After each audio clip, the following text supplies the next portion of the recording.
नमस्कार, मैं हूं श्वेता सिंह और आप देख रहे हैं आज तक। एनडीए के पक्ष में बिहार की जनता के जनादेश का ज्वालामुखी ऐसा फटा कि विपक्षी दावों के सारे समीकरण उस लावे में बह गए। इस जीत की भव्यता का अंदाजा इस बात से लगाइए कि बीजेपी और जेडीयू दोनों मिलकर 202 सीट पर चुनाव लड़े और उन्होंने उसमें से 174 सीटें जीत ली। बिहार के हर इलाके से जिस अंदाज में एनडीए ने कुल 202 सीटें जीती, उसने दशकों की राजनीति के गढ़ ध्वस्त कर दिए, इतिहास बदल दिया, सियासत के जज्बात बदल दिए। ये जीत अद्भुत है, जीत का स्ट्राइक रेट अविश्वसनीय है और जिस तरह विपक्ष का वजूद हिल गया वो अकल्पनीय। एक बत्ते बत्ते लालू राहुल की पार्टियों का सुपड़ा सा।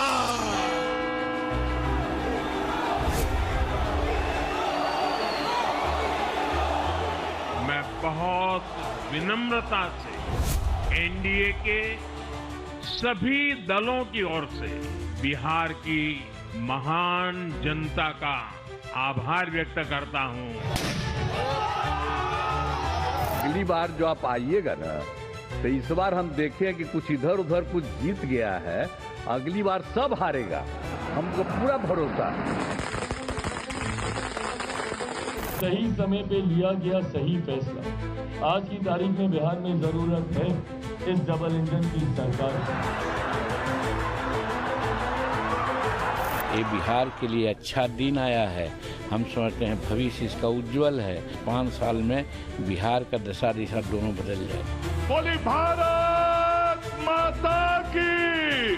बिहार के हर जिला हर गांव से आती है सदा, हम हैं नीतीश कुमार जी पर पूरी तरह फिदा बाखुदा। 2025, 225 और फिर से नीतीश।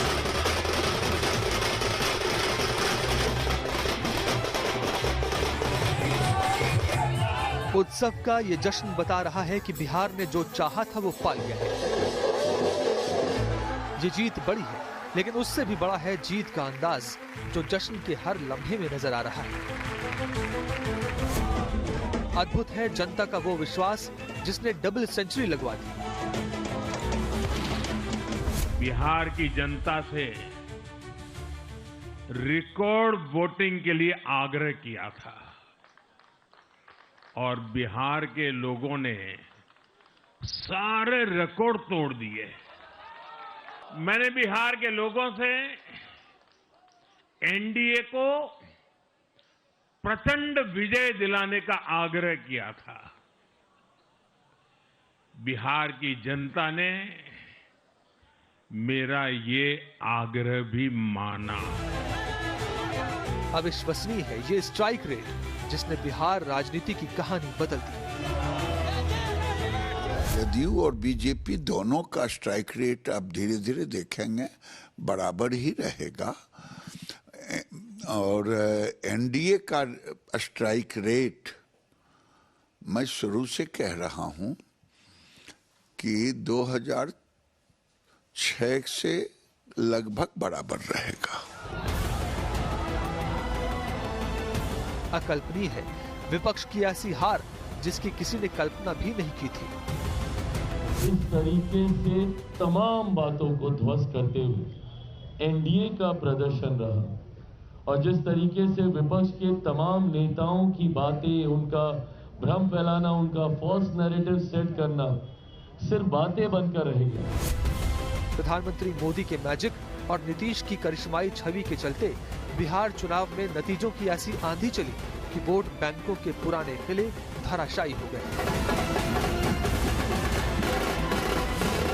इसी प्रकार का रिजल्ट का हम लोगों की अपेक्षा थी। भले दूसरे लोग दूसरे तरह की बात बोलते थे, लेकिन हम लोग ये समझते थे कि अंडर करंट है और ख़ास करके महिला सशक्तिकरण की दिशा में जो नीतीश कुमार जी काम किया और डबल इंजन की सरकार में जिस प्रकार से केंद्र से हमको ग्रांट मिला, विकास की योजनाओं को आगे बढ़ाने में बल मिला बिहार को, इसका सदुपयोग नीतीश कुमार जी ने किया। आपने कुछ चैलेंजेस असर्टेन किए होंगे ना कि ये चीज इस फील्ड में हमें काम करना है थोड़ा, या ऐसा कैसे आपने उसको अप्रोच किया? देखो, पॉलिटिकल चैलेंजेस में कहूँ, देखो बिहार की जनता के मन तो हम पढ़ पा रहे थे, लेकिन पॉलिटिकल चैलेंज था कि इसके हमारी जो कन्वर्जन इकोसिस्टम है वो हमारे एनडीए है जी। एनडीए की यूनिटी इंडेक्स को अगर हम 100 to 100 करके रखेंगे तो हमारे सक्सेस रेट ज्यादा से ज्यादा होगा। ये एक पॉलिटिकल समझ मेरे को आ गई थी। हमने पूरा एनडीए की मन में था कि हम लोग एक होकर चुनाव लड़े। एनडीए की एकजुटता ही इस चुनाव की सबसे सफलता की चाबीकाठी रही। जातियों की सियासत के समीकरण तिनके से उड़ गए। बिहार का चुनावी नतीजा ऐतिहासिक है। बिहार की जनता का अभिनंदन। जिस तरह से जात पात की सीमाओं से ऊपर उठकर उन्होंने वोट दिया है विकास के लिए, ये आशा का वोट है, ये विश्वास का वोट है। विश्वास है नरेंद्र मोदी जी के नेतृत्व में। बड़े बड़े मंसूबे जीत के आंकड़ों के नीचे दफन हो गए। सब लोग एकदम कॉन्फिडेंट हैं कि हम लोग क्लियर मेजॉरिटी के साथ सरकार जो है बना रहे हैं। नीतीश कुमार जी 20 बरस यहाँ रहे, उन्होंने जो काम किया है उसके लिए उनका धन्यवाद। लेकिन अब बदलाव का समय है, सब लोग बदलाव चाहते हैं। बिहार में एक नई सरकार चाहते हैं। जो डंके की चोट पर कहा गया, जनता ने उसे नियम मान लिया। मैं कहूंगा अब वापस नहीं आएगी कट्टा सरकार, अब वापस नहीं आएगी, अब वापस नहीं आएगी, अब वापस नहीं आएगी। जितनी झोली में जगह थी, जनता ने वोटों से उस झोली को उससे भी ज्यादा भर दिया। हम कंफर्टेबल पोजीशन में हैं। हम 160 से ज्यादा सीटों के साथ बिहार में बहुमत प्राप्त है। मंडल की राजनीति से छनकर आए लालू प्रसाद यादव की राजनीति को उन्हीं के सामने ध्वस्त करने का जनता ने खुद वरदान दे दिया। केंद्र सरकार ने और राज्य सरकार ने मिलकर के विकास के जिन कार्यक्रमों को आगे बढ़ाया है, उन कार्यक्रमों में अब पेशेवर माफिया और अपराधी कहीं बाधक नहीं बन पाएंगे। इस दृष्टि से आज एनडीए की सरकार ने बिहार के अंदर भी प्रभावी भूमिका के साथ कार्य करना प्रारंभ किया है। तरकश में कई तीर थे विपक्ष के, लेकिन जनता के मत के आगे कोई चला ही नहीं। विपक्ष न जातियां जोड़ सका, न मुद्दे साध पाया, न महिलाओं का विश्वास जीत सका, न युवाओं को उनकी मंजिल दिखा सका। कोई वर्ग ऐसा था ही नहीं जो हारते विपक्ष की हार को जरा भी सम्मानजनक बना पाते। ये जो बिहार की जनता ने जो जीत हासिल की है, ये प्रधानमंत्री नरेंद्र मोदी जी के ऊपर विश्वास जताया है और बिहार में जंगल राज हटाने का काम नीतीश कुमार जी ने किया है। और इसीलिए वहाँ के माता बहनों ने, किसानों ने, युवाओं ने भर भर के मतदान किया है और इसीलिए ये लैंडस्लाइड विक्ट्री वहाँ पर हासिल हुई है। एनडीए की विजय का ये नाद सामान्य नहीं है। आंकड़ों की कहानियां सिर्फ चुनावी गणित नहीं है। ये जनता का वो प्रचंड विश्वास है जिसने चुनावी जीत को अद्भुत, अविश्वसनीय, अकल्पनीय बना दिया है। नरेंद्र मोदी नीतीश कुमार 10वीं बार बिहार के मुख्यमंत्री के तौर पर शपथ लेंगे। नीतीश कुमार की 10वीं शपथ भारतीय राजनीति में कोई सामान्य घटना नहीं है, बल्कि ये एक विश्व रिकॉर्ड है। बिहार नीतीश कुमार की 10वीं शपथ नहीं, बल्कि एक अद्भुत राजनीतिक उपलब्धि का गवाह बनने जा रहा है। मैं विधि द्वारा स्थापित भारत के संविधान के प्रति सच्ची श्रद्धा और निष्ठा रखूंगा।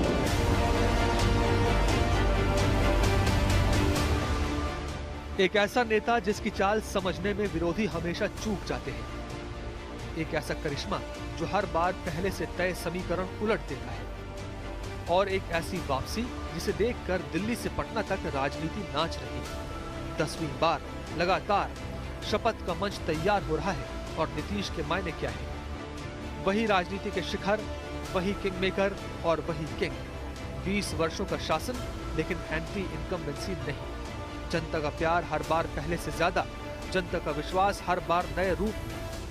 जिस तरीके से मुख्यमंत्री नीतीश कुमार जी ने इस पूरे चुनाव कैंपेन को लीड करने का काम किया, जिस तरीके से उनके ऊपर व्यक्तिगत आरोप लगाए गए, जिस तरीके से उनके स्वास्थ्य को लेकर बार बार विपक्ष के द्वारा टिप्पणी की गई, मुख्यमंत्री जी ने करके दिखाया कि आप जितना उनके ऊपर प्रहार कीजिएगा वो उतने ही मजबूत होकर बाहर निकलेंगे। ना सिर्फ उन्होंने चुनाव कैंपेन को लीड किया, बल्कि विपरीत परिस्थितियों में जब बिहार के दूसरे तथाकथित युवा नेता कमरे में बैठे हुए थे, क्योंकि मौसम खराब है, तो फोन पे भाषण दे रहे थे, उस वक्त मेरे मुख्यमंत्री गाड़ी से जाकर वो प्रचार कर रहे थे। बिहार की राजनीति ने सत्ता का ऐसा चक्रव्यूह देखा है जहां पार्टियों और नेताओं ने दिनों की राजनीति की है, हफ्तों के लिए कुर्सियां संभाली हैं।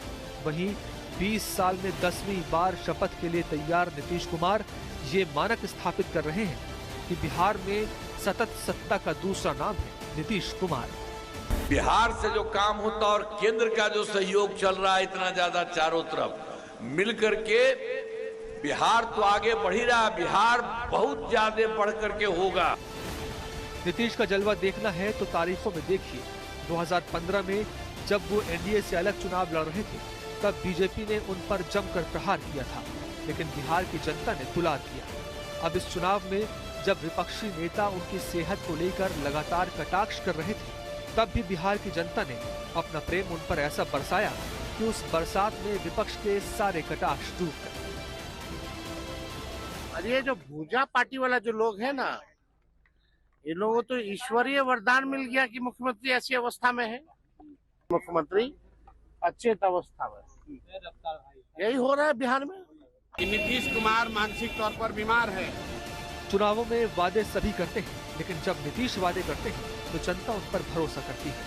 ये कमाई है उनकी राजनीतिक यात्रा की, जो उन्हें औरों से अलग करती है। अभी 10,000 रुपया तो और लाभ बढ़ गई है कि और 10,000 से 20,000 कमा सकते हैं, 30,000 सबको मिल पाया है। सब कोई आप लोग को मिल गया? हाँ, सब कोई के मिल गया। क्या की 10,000 का? 10,000 के फल फूल के बिजनेस कर दिए। कर दिए? हाँ, कर दिए। आप क्या की? वो है केला के सब आप हम गाय खरीदे हैं। गाय खरीदी है? गाय खरीदे। अच्छा, इन्वेस्टमेंट को आप कितना भी कठिन शब्दों में, आप कठिन टर्म्स में आप उसको एक्सप्लेन कर लीजिए, लेकिन ये वो महिलाएं हैं जो अपनी मेहनत से एक पूंजी जो मिली है उससे वो आगे बढ़ रही है, आगे विस्तार कर रही है।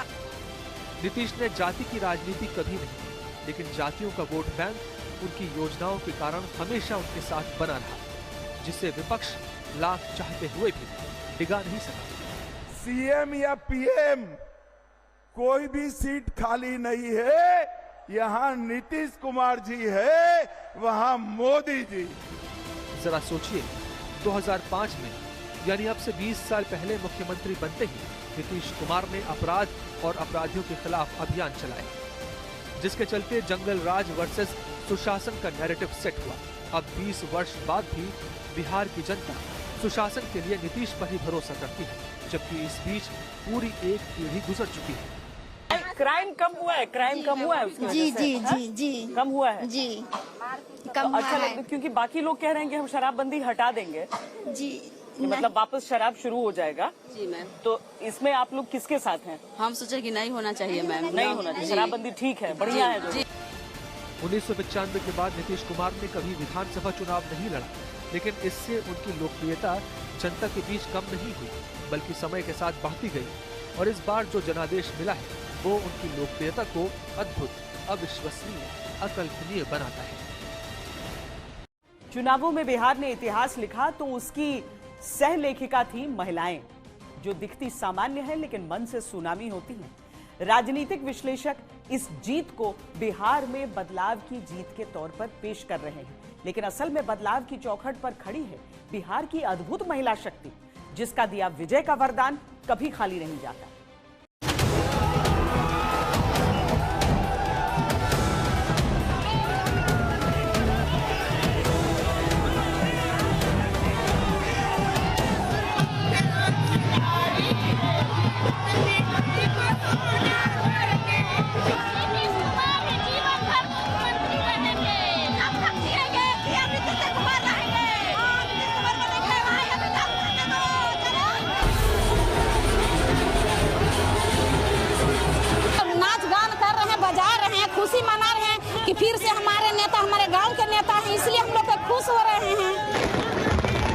मुख्यमंत्री भी यही कहा कि हम वोट दिलिए उनके, सब दीदी के भी कहलिए है कि तीरे छाप पर वोट दी है, नीतीश के जिताना, सब महिला सबसे तो जितबे कैलखिन है।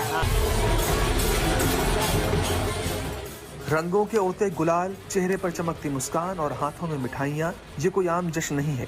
ये बिहार की उन महिलाओं का उत्सव है जिन्होंने अपने वोट से नीतीश कुमार की ऐतिहासिक जीत की कहानी लिखी। नीतीश कुमार जी के लिए कोटि कोटि धन्यवाद देना चाहते हैं। बिहार का विकास है, आज बिहार जो है अपने पटल पे अपना नाम को रोशन कर किए हैं। तो ये सारा जो है जब से 2005 से नीतीश जी की सरकार आई है तब से ही ये है। शहरों से लेकर गांव की गलियों तक महिलाओं का ये कारवां बता रहा है कि लोकतंत्र की असली ताकत कौन है।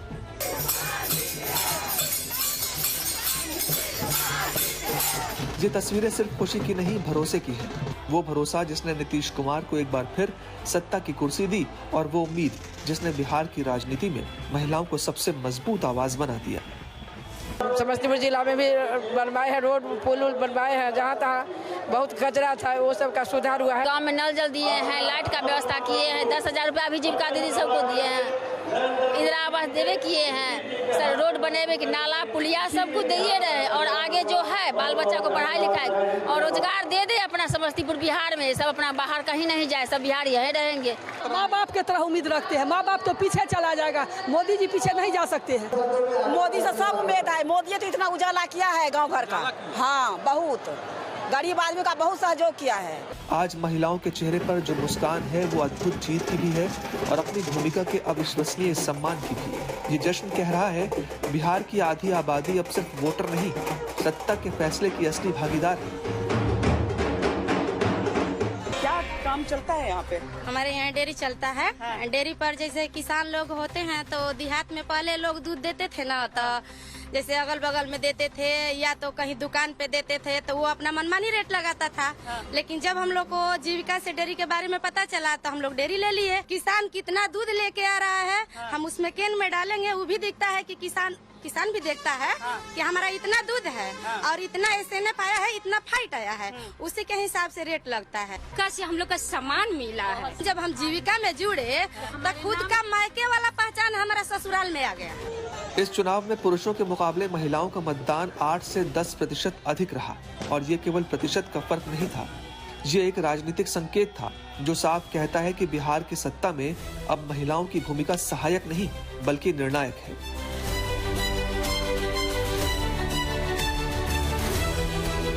बिहार में कुल 7.4 करोड़ वोटरों में महिला वोटरों की संख्या 3.51 करोड़ है।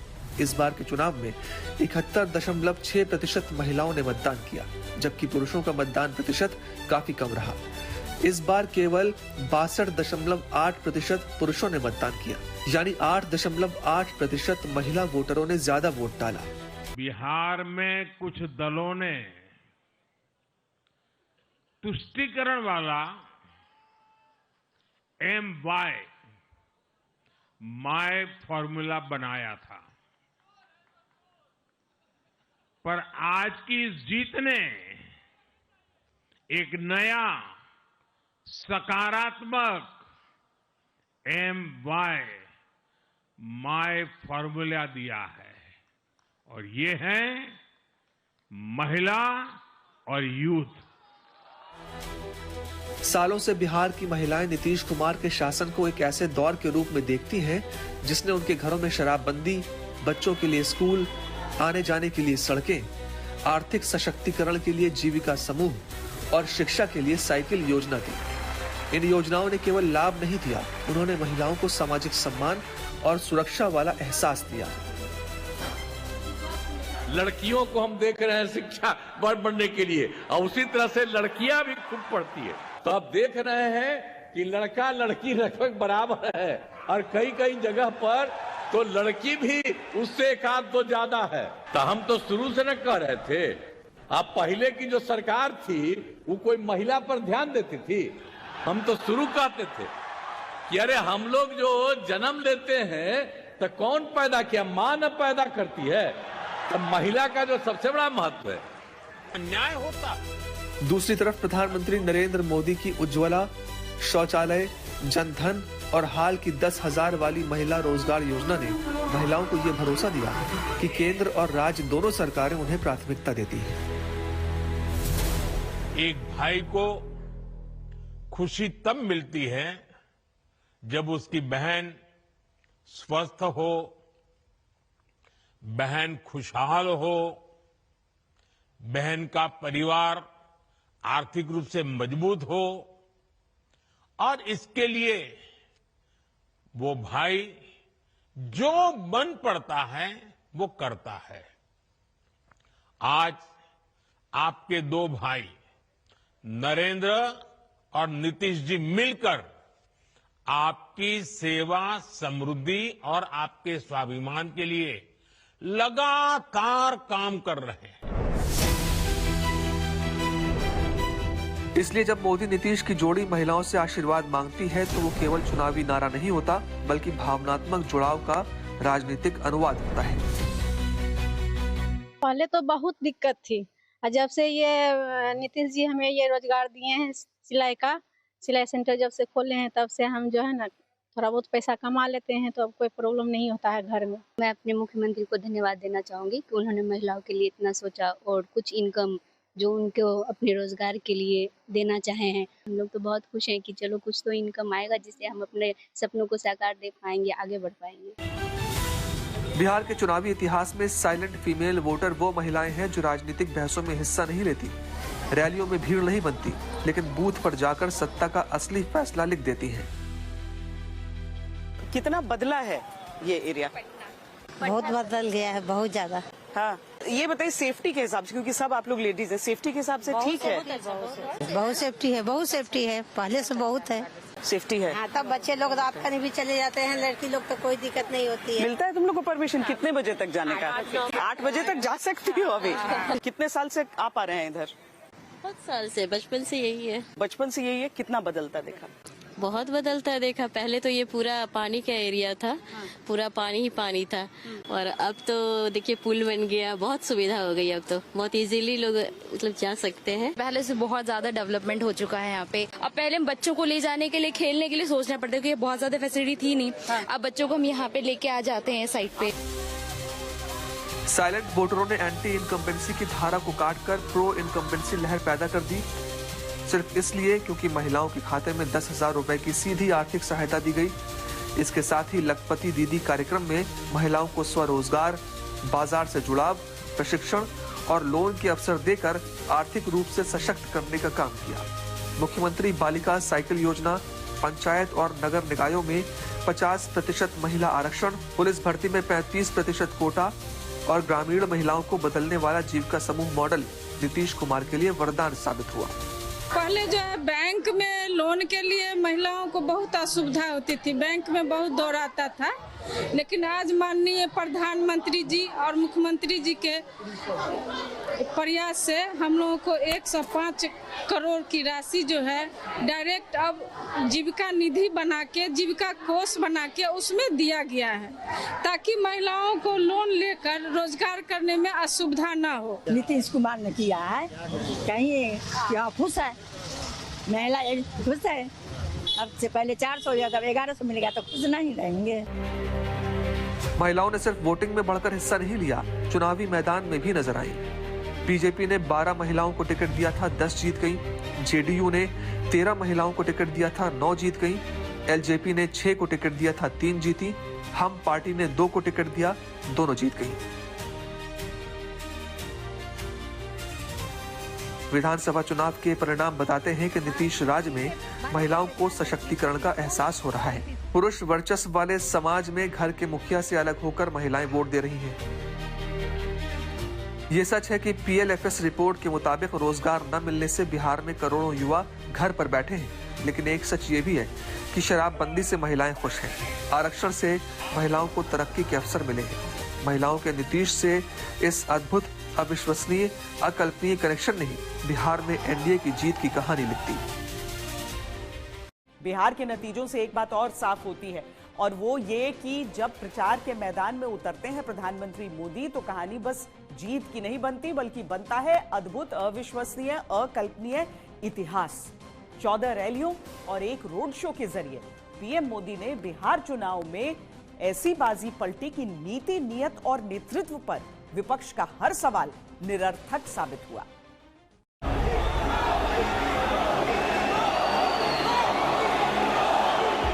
एनडीए यानी विकास की गारंटी। आने वाले 5 साल बिहार और तेज गति से आगे बढ़ेगा।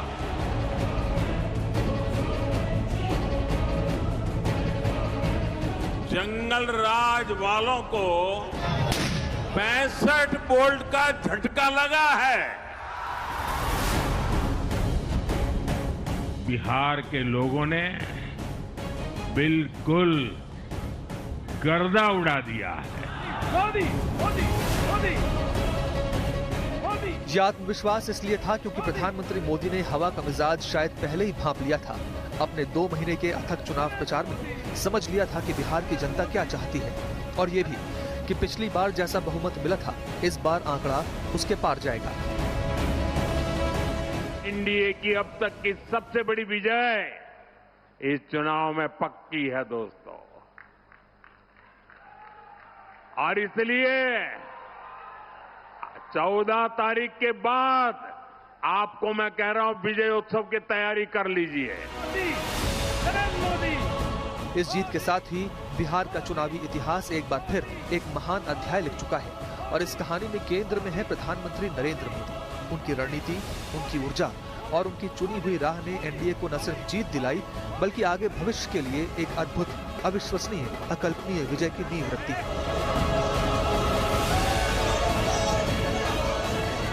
गंगा जी यहां बिहार से बहते हुए ही बंगाल तक पहुंचती है। बिहार ने बंगाल में भाजपा की विजय का रास्ता भी बना दिया है। मैं बंगाल के भाइयों बहनों को भी आश्वस्त करता हूं, अब भाजपा आपके साथ मिलकर पश्चिम बंगाल से भी जंगल राज को उखाड़ फेंकेगी। बीजेपी 101 सीटों पर चुनाव लड़ी, 89 पर जीत हासिल की। जीत का स्ट्राइक रेट रहा 88.11%। बीजेपी बिहार एनडीए में सबसे बड़ी पार्टी बनकर उभरी है। वोट शेयर के हिसाब से देखें तो बीजेपी को 20.08% वोट मिले हैं, जबकि जेडीयू का वोट शेयर 19.25% है। करीब 90% की स्ट्राइक रेट के साथ ये तथ्य फिर सामने आ चुका है कि प्रधानमंत्री नरेंद्र मोदी की लोकप्रियता और चुनावी पकड़ बिहार पर बेहद मजबूत है। बिहार में जहां इतनी बड़ी जनसंख्या ग्रामीण हिस्सों में बसती है, हम वहां इतनी बड़ी संख्या में जीत कर आए हैं। प्रधानमंत्री नरेंद्र मोदी ने कुल 14 रैलियां और एक रोड शो किया। इसके अंतर्गत पीएम मोदी ने 122 सीटों को कवर किया, जिसमें एनडीए की 97 सीटों पर जीत हुई। मतलब स्ट्राइक रेट 88.6%, जबकि इन 122 सीटों में से अकेले बीजेपी को 82 सीटों पर जीत मिली। बीजेपी को इस बार जीत ऐसी जगह पर मिली जहां जीत के लिए कई सालों से इंतजार था। बेगूसराय में बीजेपी उम्मीदवार ने 30,000 से अधिक वोटों से जीत दर्ज की। मुजफ्फरपुर में बीजेपी उम्मीदवार रंजन कुमार 32,000 से अधिक वोटों से जीते, और कटिहार में बीजेपी उम्मीदवार को 22,000 से अधिक वोटों से जीत मिली। समस्तीपुर और भागलपुर में भी एनडीए के उम्मीदवार विजयी रहे। मोदी मोदी मोदी मोदी। जनता के बीच उतरने से पहले ही मोदी ने ये संदेश स्पष्ट कर दिया था, यहाँ केवल सत्ता की जंग नहीं है, ये विकास की लड़ाई है, ये भविष्य की लड़ाई है। 90 का दशक आया और बिहार पर आरजेडी के जंगल राज ने हमला कर दिया, और जंगल राज मतलब कट्टा, क्रूरता, कटुता, कुसंस्कार, करप्शन और कुशासन। ये जीत महज एक चुनाव जीतने जैसा नहीं है, ये मोदी मैजिक है। ये वो शक्ति है, वो ऊर्जा है, वो नेतृत्व है जिसने एनडीए की बागडोर मजबूती से थामी और विरोधी खेमों की हर चाल को मान दी। एक बार फिर ये साबित हो गया है कि 21वीं सदी में सत्ता की बदलती राजनीति का प्रधानमंत्री नरेंद्र मोदी ही एक बार फिर से सबसे बड़ा चेहरा है।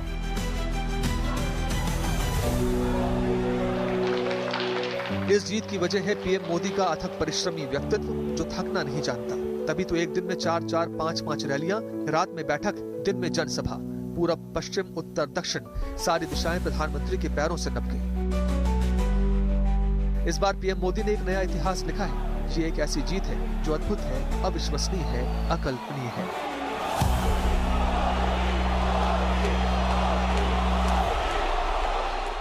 सामने वाला कौन सी चाल चल सकता है, ये कई खिलाड़ी समझ लेते हैं, लेकिन उस चाल के बाद की चाल क्या होगी, ये केवल राजनीति के अद्भुत चाणक्य ही समझते हैं। यहां बात हम अमित शाह की कर रहे हैं। चुनावों से पहले जहां ऐसा लग रहा था कि कांटे की टक्कर होगी, अमित शाह की रणनीति ने उसे महाविजय में बदल दिया।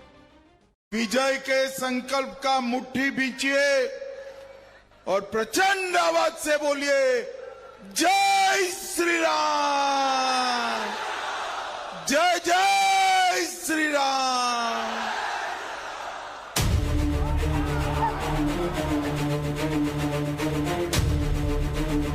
विजय की ऐसी मुट्ठी बंद भाई चुनावी जीत के लिए अमित शाह ने कि विपक्ष अब मुट्ठी भर रह गया है। सीट की सियासत में चुनाव की बिसात पर एक एक गोटी शाह ने ऐसी रखी जहां नतीजा भी खुद ही पहले ऐलान करने लगा।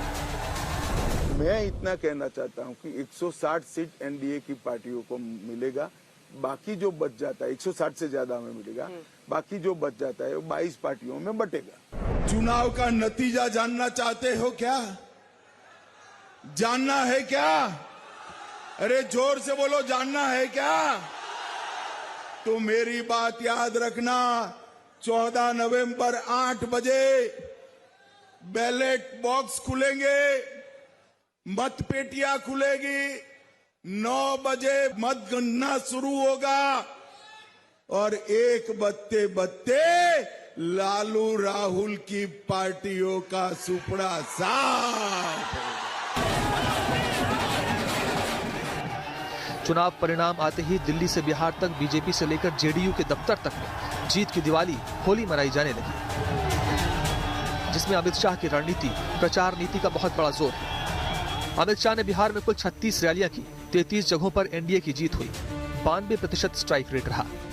सम्राट जी को प्रचंड बहुमत से जिताइए, मोदी जी सम्राट जी को बड़ा आदमी बनाएंगे, बड़ा। बिहार के चुनाव में अगर एनडीए इस बार इतिहास रच रहा है तो यकीन मानिए इसमें अमित शाह की रणनीति का बड़ा हाथ है। सबूत राघोपुर सीट है, जहां पर महागठबंधन के मुख्यमंत्री पद के उम्मीदवार तेजस्वी यादव तक को जीत के लिए संघर्ष करना पड़ गया। 2020 में तेजस्वी यादव को राघोपुर से 38,000 वोटों से जीत हासिल हुई थी, लेकिन इस बार राघोपुर से जीत हासिल करने के लिए तेजस्वी को कड़ा संघर्ष करना पड़ा, जिसके बाद वो 14,500 वोटों से यहां से जीत पाए, क्योंकि चुनाव से ठीक 5 दिन पहले अमित शाह ने तेजस्वी यादव की घेराबंदी कर दी थी।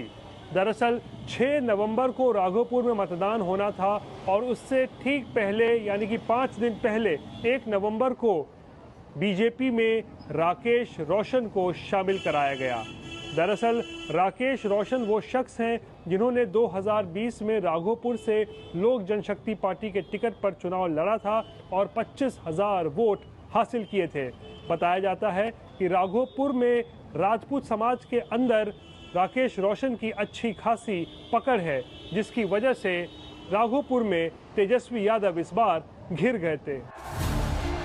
अमित शाह की रणनीति 4 चीजों पर टिकी रही। टिकट बंटवारे में हंगामा कटने न पाए, किसी सीट पर बागी उठने न पाए, गठबंधन का आपसी वोट विपक्ष को बंटने न पाए, जहां मामला कमजोर हो वहीं पर सारा जोर।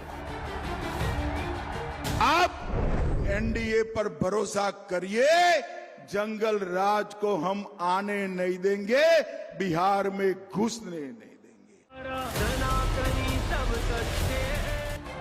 असल में अमित शाह की रणनीति को अगर चुनाव में पूरी तरह समझना है तो कुछ वीडियो पर आपको गौर करना होगा। याद करिए अक्टूबर का महीना, पहले चरण का नामांकन पूरा होने वाला था। पटना में मीटिंग के बाद उपेंद्र कुशवाहा ने अचानक रात में तब बयान दिया कि एनडीए में सब ठीक नहीं है। आप नाराज हैं या नहीं है सर?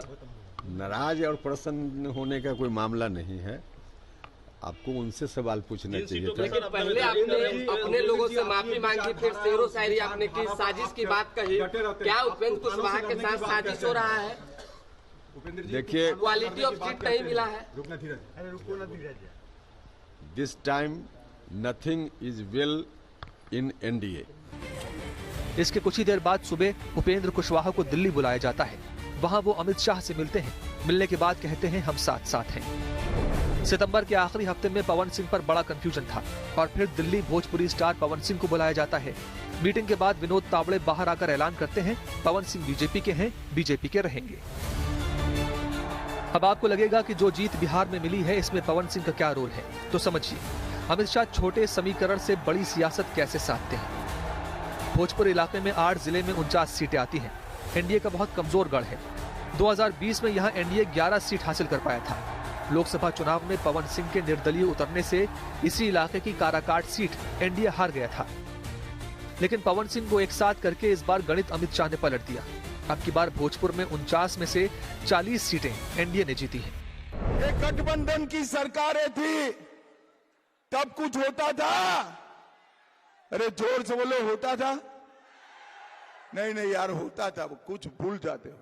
क्या होता था बताओ?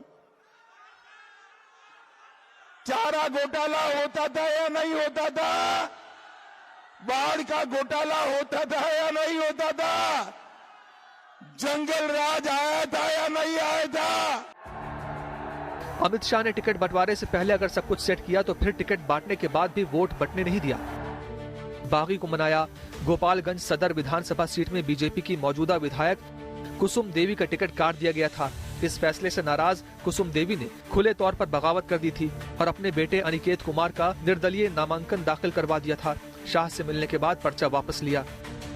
पटना की मेयर और बीजेपी नेता सीता साहू के बेटे शिशिर कुमार पटना साहिब से टिकट के दावेदार थे। जब पार्टी ने टिकट रत्नेश कुशवाहा को दे दिया तो शिशिर कुमार ने बगावत कर दी और पटना साहिब से निर्दलीय उम्मीदवार के तौर पर अपना नामांकन दाखिल कर दिया। शाह से मिलने के बाद पर्चा वापस लिया। अलीनगर से बीजेपी के संजय सिंह और पप्पू सिंह को संभावित प्रत्याशी माना जा रहा था, लेकिन ऐन मौके पर मैथिली ठाकुर ने बीजेपी में एंट्री ली और अलीनगर से टिकट पाने में कामयाब रही। इसके बाद खुलेआम मैथिली ठाकुर के चयन का विरोध होने लगा। अमित शाह ने संजय सिंह को मना लिया। नरकटियागंज विधानसभा सीट से बीजेपी की बागी रश्मि वर्मा ने निर्दलीय नामांकन वापस लिया। भागलपुर से अश्विनी चौबे के बेटे शाश्वत चौबे निर्दलीय के तौर पर पर्चा भरने दफ्तर पहुंच गए थे। डीएम के दफ्तर से बिना पर्चा भरे वापस लौट गए। बेतिया विधानसभा सीट से बागी प्रकाश राय ने अपना नामांकन वापस ले लिया। यह अमित शाह की ही रणनीति कही जाती है जो चिराग पासवान ने पिछली बार नीतीश कुमार के वोट काटे थे। अब की बार वही चिराग शाह की रणनीति के तहत नीतीश कुमार के साथ एकदम मिलकर रहे। चिराग ने पैर नीतीश के छुए तो छठ के कार्यक्रम में नीतीश कुमार भी चिराग के घर पहुंचे। ऐसे ही अमित शाह की रणनीतियों का नतीजा है कि बिहार में नया इतिहास रचा गया है। हार जीत चुनाव का हिस्सा होता है, लेकिन ऐसी हार होगी कि अस्तित्व हिल जाए, इसकी कल्पना विपक्ष ने की ही नहीं थी।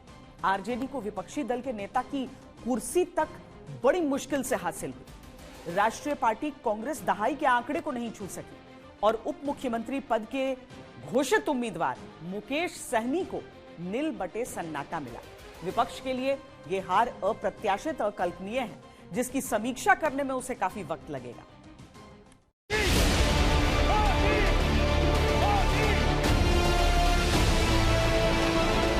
क्या हार में क्या जीत में, किंचित नहीं भयभीत में, संघर्ष पथ पर जो भी मिला, यह भी सही वो भी सही, वरदान नहीं मांगूंगा, हो कुछ पर हार नहीं मानूंगा। जीत हार की बात तो छोड़ दीजिए, अब तो बात कीजिए कि डेमोक्रेसी खतरे में है। फिलहाल ये जनादेश को हम स्वीकार करते हैं, जनता ने दिया है और जो जीते हैं एनडीए उनको मैं बधाई देता हूं।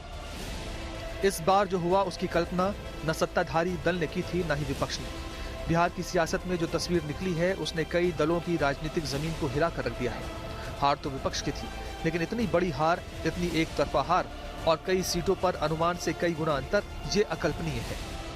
एक तो बीजेपी की जो रणनीति रही बिहार चुनाव में, इस बार जो चुनाव के दौरान हमने हर विधानसभा सीट पे स्थिति देखी, एक तरफ महागठबंधन था, दूसरी तरफ एनडीए के उम्मीदवार थे, बीच में कोई बागी उम्मीदवार नहीं रहा। और आंकड़े में बताना चाहता हूं, 119 बागी जो खड़े हो सकते थे मैदान में, उसमें से 76 को सिर्फ और सिर्फ अमित शाह, जो बीजेपी के चाणक्य कहे जाते हैं, उन्होंने न्यूट्रलाइज कर दिया 3 दिन 4 दिन पटना में बैठ करके।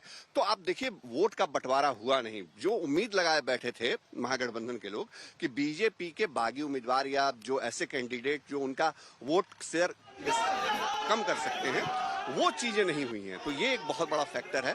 और सबसे बड़ी बात जो आप बता रहे हैं, खुद एम और वाई, महिला और युवा, वो तो काम करके गया। बड़ी बात यह है कि हार का झटका सिर्फ वोटों का नहीं, अस्तित्व का है। आरजेडी, जिसने खुद को सबसे बड़े विपक्षी दल के रूप में खड़ा किया, इस बार विपक्ष के नेता की कुर्सी पर भी खतरा खड़ा हो गया है। हालांकि आरजेडी वोट शेयर के हिसाब से सबसे बड़ी पार्टी रही। तेजस्वी यादव बहुत अच्छा चुनाव लड़े हैं। उनकी पार्टी ही के वोट हैं जो कांग्रेस को या बाकी लोगों को मिले हैं, वो उन्हीं के वोट हैं, सबसे ज्यादा उन्हीं के पास में। ये जो 36% वोट है वो तेजस्वी यादव के वोट है, किसी और के वोट नहीं है। तो उनकी पार्टी को कोई ये 20, 22, 21%, 26% नहीं मिला है। उनकी पार्टी को, उनके गठबंधन को 36% वोट मिला है। उनको ये देखना चाहिए जो उनका बेस है, और बहुत मजबूत बेस है, इस 36% पे अगर वो 5% भी मेहनत करके और नए वोट अपनी ओर खींचने में कामयाब हो जाते हैं, तो अगले 5 साल बाद वाले चुनाव में वो अगले बिहार के मुख्यमंत्री होंगे। तेजस्वी यादव की पार्टी 143 सीटों पर लड़ी थी, लेकिन सिर्फ 25 सीटें मिली। 50 सीटों का नुकसान हुआ। हालांकि वोट शेयर 23% रहा। उधर राष्ट्रीय पार्टी कहलाने वाली कांग्रेस के लिए ये नतीजे आत्मचिंतन का बड़ा सवाल खड़ा करते हैं। दहाई के आंकड़े को भी न छू पाना ये सिर्फ चुनावी हार नहीं, बल्कि बूथ लेवल से लेकर शीर्ष नेतृत्व तक कमजोरी की खुली किताब है। परसेंटेज ऑफ वोट हम लोगों का घटा नहीं है, महागठबंधन का, उनका परसेंटेज ऑफ वोट बढ़ा है। तो बढ़ने की वजह मैंने कल भी कहा था कि 10,000 रुपया जो वहाँ महिलाओं के खाते में डाला गया चुनाव के दौरान, उसका असर है। महिलाओं का इसीलिए टर्नअप भी ज़्यादा हुआ, और वही वजह थी, उसी के वजह से फर्क आया है। कांग्रेस 61 सीटों पर चुनाव लड़ रही थी, लेकिन जीत सिर्फ 6 सीटों पर मिली। 2020 के परिणाम से 13 सीटों का नुकसान हुआ। वोट शेयर भी सिर्फ 8.71% रहा। और फिर सामने आते हैं मुकेश सहनी, जिन्होंने खुद को डिप्टी सीएम पद का प्रबल उम्मीदवार बताया था, जिन्होंने अपने वोट बैंक का दावा करते हुए बड़ी बड़ी सभाएं की थी, लेकिन नतीजे आए तो मिला नील बटे सन्नाटा। देख रहा हूं कि इसमें माता बहन जो है, खास करके उनका वोट जो है एनडीए के पक्ष में गिरा है, जिसके कारण इतनी बड़ी उनकी सफलता और इतनी बड़ी जीत हो रही है। क्योंकि ये इस तरीके से जीत हम लोग कभी सोचे नहीं थे। चुनाव में हार जीत तो होता है, हम ये रेडी थे कि हमारी सरकार बन भी सकती है, नहीं भी बन सकती है, लेकिन इस तरीके से हमने कभी सोचा नहीं था, और हुआ है। तो इसको मैं जनादेश को सम्मान करते हुए मैं स्वीकार करता हूँ। जानकार महागठबंधन की हार की कई वजह मानते हैं। महागठबंधन में सीट बंटवारे पर विवाद बड़े पैमाने पर हुआ। मुकेश सहनी भी डिप्टी सीएम के लिए अड़े रहे। महागठबंधन चुनाव से कुछ दिन पहले तक मैनिफेस्टो तय करता रहा। 12 सीट पर फ्रेंडली फाइट रही। सीएम फेज को लेकर भी लंबी खींचतान रही। तेजस्वी लगभग अकेले प्रचार में लगे रहे। एसआईआर का मुद्दा उठाने के बाद राहुल नजर नहीं आए। नतीजों के बाद बिहार की राजनीति एक नए मोड़ पर खड़ी है। एक तरफ बीजेपी और उसके साथी दल नई ऊर्जा के साथ आगे बढ़ रहे हैं, दूसरी तरफ विपक्ष अपने अंदर झांक रहा है, कारण तलाश रहा है। लेकिन असली सवाल यही है, क्या ये सिर्फ एक हार है या फिर आने वाले चुनावों के लिए विपक्ष के लिए एक चेतावनी? बिहार की इस अद्भुत, अविश्वसनीय, अकल्पनीय जीत पर हमारी इस विशेष पेशकश में इतना ही। देश और दुनिया की बाकी खबरों के लिए देखते रहिए आज तक।